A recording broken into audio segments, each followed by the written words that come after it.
अरे माँ देखो तो, ये लाइट कैसे चली गई। खुशी परेशान होते हुए अपने लैपटॉप को देखने लगी, जिस पर उसने अभी चार्ज लगाया था।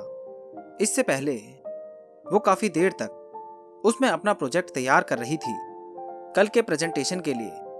बेटा आ जाएगी, तुम्हें तो पता है ना गांव में कितनी बार लाइट कट होती है। माँ ने किचन से आवाज लगाई। तभी उसका छोटा भाई, जो बाहर गांव से होकर घर आया था, उसने जवाब दिया, अरे दीदी, अब भूल जाओ कि लाइट आएगी, आज तो नहीं आने वाली। खुशी ने आश्चर्य से पूछा, क्यों नहीं आने वाली?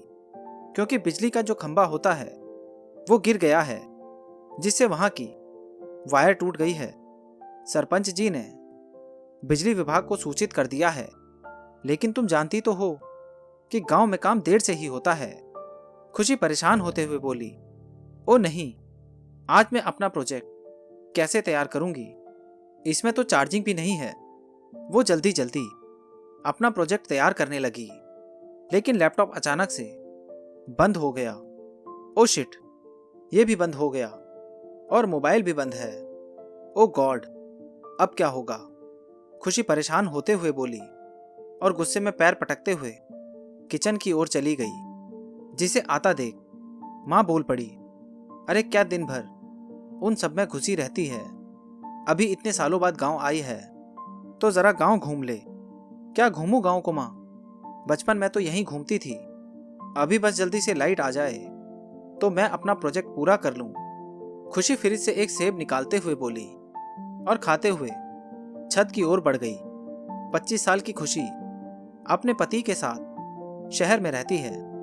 उनके पति निजी नौकरी में हैं, तो घर में सिर्फ खुशी ही रहती थी, जो अकेले होने की वजह से जॉब करने लगी, जिससे उसे अकेलापन ना लगे।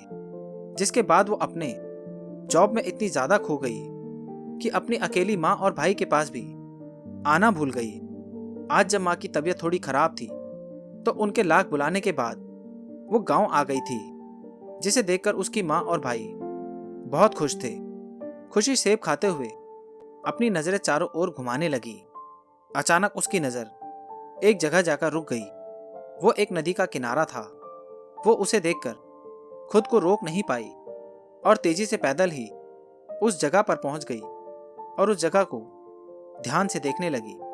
तभी उसकी नजर एक पेड़ पर गई, जिसे देखकर वो दौड़ते हुए उसके पास पहुंची। उसने देखा पेड़ पर कुछ लोगों के नाम लिखे थे, प्रकाश, रेनू, खुशी और गौरव। खुशी उन नामों पे हाथ फेरने लगी। उसके आंखों से आंसू बहने लगे और वो वहीं बैठकर अपनी पुरानी यादों को याद करने लगी। वो करीब 12 साल पुरानी बात थी, जब वो अपने तीनों दोस्तों के साथ इस नदी के किनारे खूब मस्ती किया करती थी। रेत से घर बनाना और एक दूसरे का चित्र बनाना, कभी पानी से एक दूसरे को भिगाना, तो कभी दूर दूर तक नदी के किनारे तक रेस लगाना। कितना कुछ था जो उन सभी ने बचपन में किया था। अब वो सभी एक याद बनकर रह गया। खुशी ये सोच रही थी कि उसे कुछ आवाज सुनाई दी। ओ खुशी की बच्ची, यहाँ अकेले कैसे बैठी है? हमें बुलाया भी नहीं और खुद यहाँ आ गई। खुशी को ये आवाज कुछ जानी पहचानी सी लगी। उसने तेजी में उस दिशा में देखा तो 3 लोग खड़े थे। वो उन्हें देखते ही पहचान गई। प्रकाश, रेनू और गौरव थे। वो भी अब काफी बड़े हो गए थे। खुशी तेजी से उठी और उनके पास जाने के लिए दौड़ पड़ी और चारों एक साथ गले लग गए। सभी के चेहरों पर आंसू निकल पड़े, लेकिन वो काफी खुश भी थी। एक दूसरे को साथ देखकर वो उस नदी के किनारे ही बैठ गए और ढेर सारी बातें करने लगे। खुशी उनसे पूछने लगी कि वो यहाँ कैसे आए, तो उन लोगों ने बताया कि उनकी माँ ने उन तीनों को फोन करके यहाँ बुलाया है। ये सुनकर खुशी काफी खुश हो गई और एक बार फिर उन तीनों को अपने गले लगा लिया और खुशी से चिल्लाने लगी, तुम लोगों का शुक्रिया मेरे दोस्तों, जो अब सपना बन गया था, उस सपनों के बचपन को दोबारा जीने के लिए।